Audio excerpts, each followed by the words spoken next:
So I'm excited to welcome her back to Michigan and introduce her today, our Vice President, Kamala Harris. Thank you, Governor. Thank you. Let me start by thanking the Governor. The last time I saw you, we were together at my home, and your leadership in this state and your national leadership has been extraordinary. And you and I have been talking about many issues over the years in our collective fight to secure the rights and the freedoms of the American people. And you and your legislature, the Michigan legislature, have been extraordinary and a real role model for the country about what leadership looks like on this and so many other issues. So it's my honor and pleasure to be with you, Governor. I also want to recognize Senator Stabenow, who I had the great honor of working with in the United States Senate. I think Michigan knows the senator well, but she really is extraordinary. She is such a fighter. I have worked with her. Everybody's laughing because they know her, right? Debbie Stabenow, I'm telling you, whether the cameras are on or whether they're off, she's the same person. She cares so deeply about the working people of America, the women of America, and you've been a dear friend to the President and me, and such a courageous national leader, as well as a leader here in Michigan, Debbie. So thank you. It's great to be with you. And Representative Skolton, today is her birthday. I will not leave the press in singing happy birthday to you. But I want to thank you as well for your courage in the United States Congress and the work you were doing on this and so many other issues. The Congresswoman also, as we were, she honored me by driving in from the airport with me to be here at the church today, Reverend, and made a point of looking out the window and telling me everything that she would like to make sure that we are addressing from Washington, D.C. So she is definitely doing the people's work. And to all the leaders who are here, I thank you, each of you. The administrator, I want to thank you always. Freedom is fundamental to the promise of America. And what we saw over a year ago is the highest court in our land, the United States Supreme Court, the Court of Thurgood and RBG, took a constitutional right that had been recognized from the people of America, from the women of America. And since that ruling came down, we have seen states across our country, thankfully not Michigan, but states across our country proposing and passing laws that criminalize doctors and nurses. Some provide for prison for life, for healthcare professionals providing reproductive care to their patients. We have seen laws being passed that make no exception even for rape and incest, which means these so-called leaders who are extremists are telling a survivor of a crime of violence to someone's body, a survivor of a violation to their body, that that survivor, have no right to make a decision about what happens to their body next, which in my opinion is immoral. We know that on this issue, the American people, the majority of American people agree with the leaders at this table, by the way, which is that one does not have to give up or in any way abandon their faith or deeply held beliefs to agree the government should not be telling her what to do with her body. If she chooses, she will consult with her priest, her pastor, her rabbi, her imam, but it should not be the government telling people what to do with their bodies. And what we have seen on this issue is over the course of now a year and almost a half, people who are suffering every day in our country as a result of this.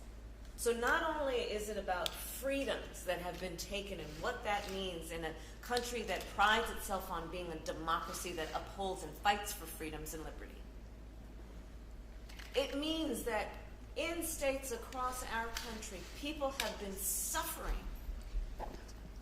And we must be explicit about what that is, because this is not a hypothetical point. Women have been having miscarriages in toilets in our country. have been denied access to emergency care because of what has been happening, and then, as the governor said most recently, putting access to IVF at risk.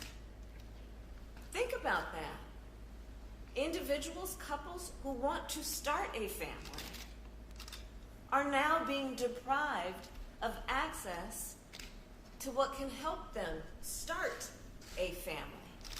So on the one hand, the proponents are saying that an individual doesn't have a right to end an unwanted pregnancy, and on the other hand, the individual does not have a right to start a family.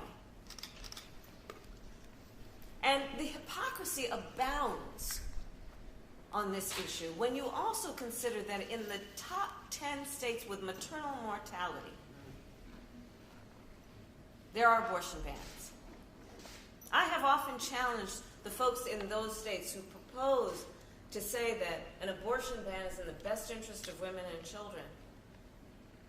Ask them, why have they been so silent on an issue like maternal mortality? Where in our country, black women are 3 to 4 times more likely to die in connection with childbirth than other women. Native women, twice as likely.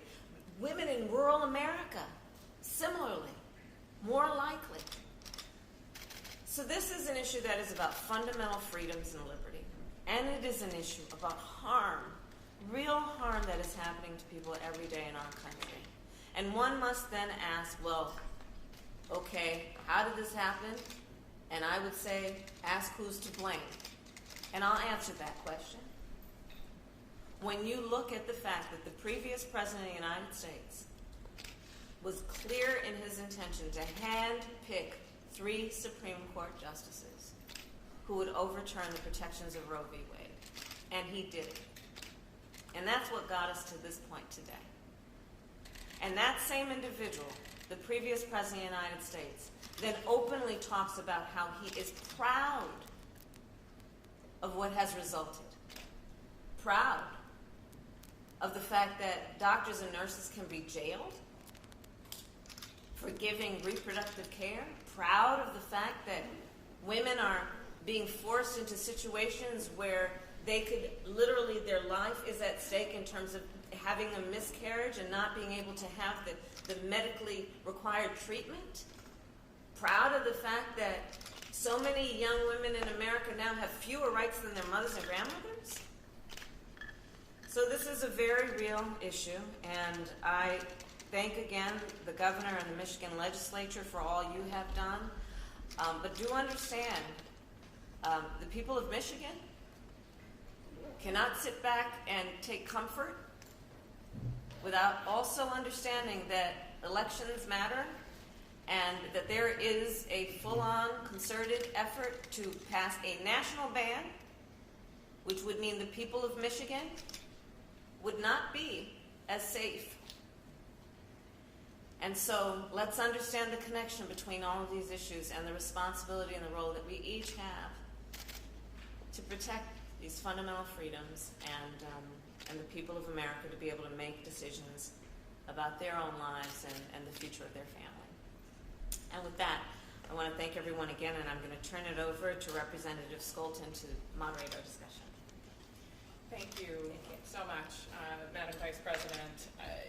As a person of deep faith myself, as the first woman and mother in West Michigan history to represent us in Congress, I can tell you, even though we have come so far in Michigan, women like me are still terrified about what might happen. And that's why I, every day, am working to make sure that we have constitutional protections over these rights and over these freedoms. Even as much as the work that I'm doing here in West Michigan is groundbreaking, we all stand on the shoulders of giants. And there is no taller giant in Michigan than Senator Debbie Stabenow and the work that she has done to champion women and protect our freedoms. We want to give her a moment to say a few words as well. Well, thank you. I love saying Congresswoman. I love that. Happy birthday. Thank Happy you. birthday. And welcome back to West Michigan. My dear friend, I have to tell you, it was so wonderful working with Senator Kamala Harris, and as a partner, as a friend, as an ally. fighting the good fight in the Senate, and then to see you step into the vice presidency role made me so proud, so proud. And I have to tell you that whenever I see the vice president sitting in the chair up front, I know we have the votes to pass whatever we're going to pass. I feel so confident. All these judges that we've been able to pass together, That's really. right. And so, Thank thank you. And of course, thank you to the governor and your advocacy, your strength, your leadership on these issues as well as so many issues. And it is not by accident that the governor was able to repeal a lot of anti-abortion, anti-healthcare measures. Is because of a Democratic Senate and a Democratic House. The first trifecta in 40 years. Yeah. So it does make a difference who we are electing. And thank you, Administrator, for being here. And I also have to say, Reverend Rowe, always great to be at Fountain Street. Just 1 minute to emphasize, I think, where we are. We thought we had it done, right? Because people work so hard, everybody works so hard, passing the change to our Constitution, all the people on the street, getting the signatures for the ballot proposals, working so hard, standing up for our basic freedoms, standing at the polls till well after 8 p.m. on election night. We did it. We got it in the state constitution, protecting our freedom. We passed a great governor and legislative body that would cement that for us. And then we turn around and realize that literally all of this can be stripped away, which, with a national abortion ban, which they are trying to do at every level. The majority of abortions in the first several weeks of a pregnancy are mifepristone. And if that medicine goes away, then that's an abortion ban. I mean, everything that's being talked about here is related to getting a national abortion ban. Not trusting women. I love your sign. Not trusting women. Any person who can get pregnant is not trusted in this process at all. And so we have to do it again. That's why we're here. We did it, and we have to do it again, and make sure that we do not see our freedom stripped away in Michigan or any other state. So I want to turn it to somebody who has been a leader in that fight, who's on the front lines, who can tell us about all those signatures that got signed and all the efforts to put this into our state constitution. I'm sure some of you feel like, oh my gosh, didn't we do this already? But I want to turn it over to the Executive Director of Michigan Voices, Summer Foster. Thank you so much, Senator.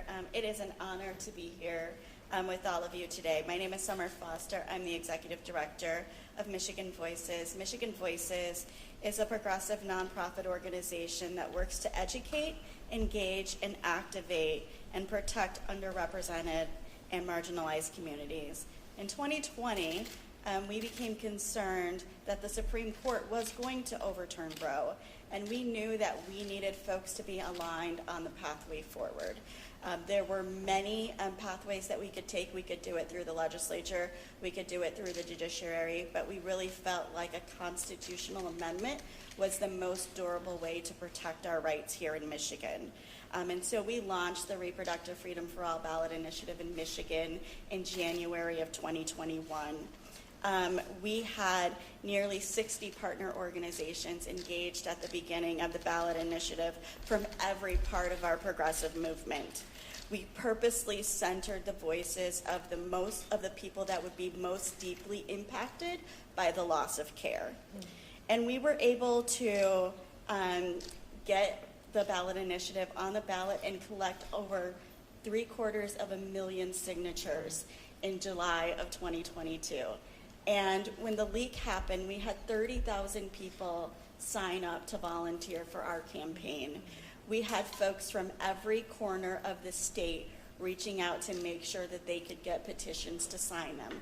I remember one day we had a signing event at a coffee shop in Canton, Michigan, and an 18-year-old showed up and they desperately wanted to sign the petition, but they were not registered to vote yet. So they took out their phone and registered to vote on the spot to make sure that they could sign the petition. We heard stories from doctors who were deeply concerned about their patients, from mothers who were so angry that their kids were going to live in a country where they had fewer rights than they had growing up, and for young people who were really afraid of their future. In the end, the ballot initiative passed. Overwhelmingly, Michiganders said that they wanted to protect reproductive freedom in Michigan and secure the legal right to abortion. But we know that those rights are still at risk because we know that there are politicians and judges on a national level who want to take those rights away from us, the rights that we in Michigan fought so hard to keep. And so we stand ready for that fight, and we're so glad that we have champions to stand with us. Thank you. Thank you so much, Summer.